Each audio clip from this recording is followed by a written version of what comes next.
एक वृत्तपत्र म्हणून किंवा एक पत्रकार म्हणून कोल्हापूरच्या विकासाच्या संदर्भात किंवा कोल्हापूरचा इतिहास, कोल्हापूरचा भूगोल आणि कोल्हापूरचा भविष्यकाळ या दृष्टीनं वेगवेगळ्या बातम्या प्रत्येक दैनिकात येतात. तरुण भारतनं त्याही पुढं जाऊन असं ठरवलं की त्या क्षेत्रातील तज्ज्ञांना एके दिवशी एकत्र आणून त्या विषयाची सर्व अंगानं जाणीव करून देण्याचा तरुण भारतचा या राऊंड टेबल उपक्रमाचा हेतू आहे.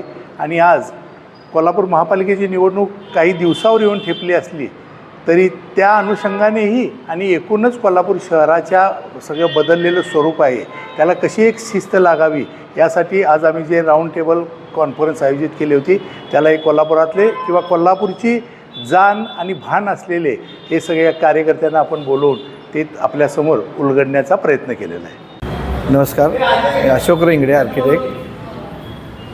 राजश्री शाहू महाराजांनी जे भान ठेवून कोल्हापूर शहर घडवलेलं आहे त्याचंच भान पुढं चालू ठेवून शहराचा विकास होत राहावा आणि त्याचं कामकाज चालू राहावं या पद्धतीने शहर भान हे आम्ही विचारधारे आम्ही संपूर्ण हे आता चालू ठेवत आहोत.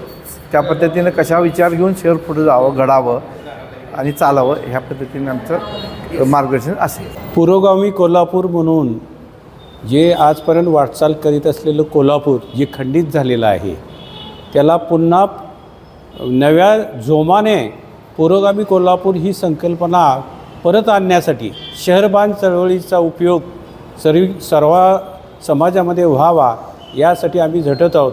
त्यामध्ये सर्व जनतेने सहभाग देणं हे कोल्हापूरकर म्हणून त्यांचे कर्तव्य आहे असं मी समजतो.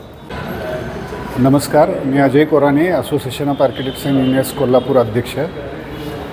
कोल्हापूरचे शिल्पकार आर्किटेक्ट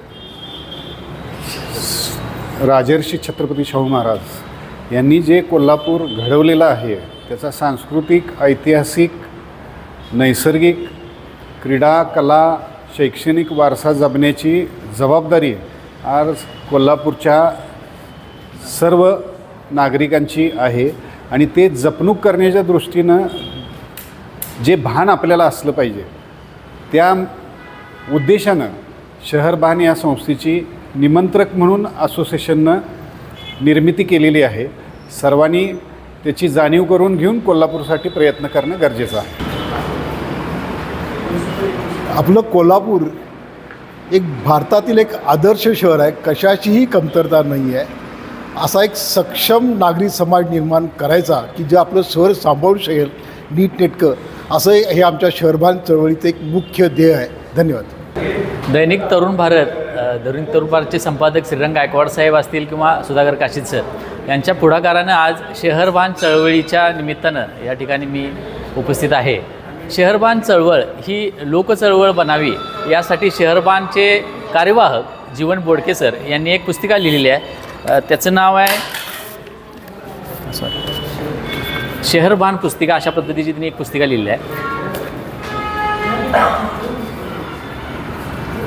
या पुस्तिकेचं प्रकाशन अजून व्हायचं आहे, पण या पुस्तिकेच्या माध्यमातून शहरं कशी घडतात आणि शहरं कशी बिघडतात याविषयी त्यांनी अतिशय चांगल्या पद्धतीने लिखाण केलेलं आहे. आणि त्या विषयावर अनुसरून तरुण भारतच्या वतीनं आज या ठिकाणी राऊंड टेबल मीटिंग आयोजित केलेली होती. त्यामध्ये शहराच्या विविध प्रश्नांविषयी, शहराच्या समस्यांविषयी, शहरामध्ये काय करायला पाहिजे, शहराचं अजून नागरिकांचा राहणीमानाचा दर्जा उंचावता कसा येईल, शहरातील सुविधा कशा वाढवता येतील, लोकप्रतिनिधी चांगल्या पद्धतीचे कसे पाठवता येतील, त्यासाठी काय निकष असायला हवेत, लोकांनी नेमकं काय करायला पाहिजे, लोकांनी कसा विचार करायला हवे, सुमार आणि उत्तम दर्जा याच्यामधील फरक कसा ओळखला पाहिजे, अशा बऱ्याच अंगाने या ठिकाणी चर्चा झाली. अतिशय सकारात्मक चर्चा झाली आणि ती तुम्ही नक्की पहा.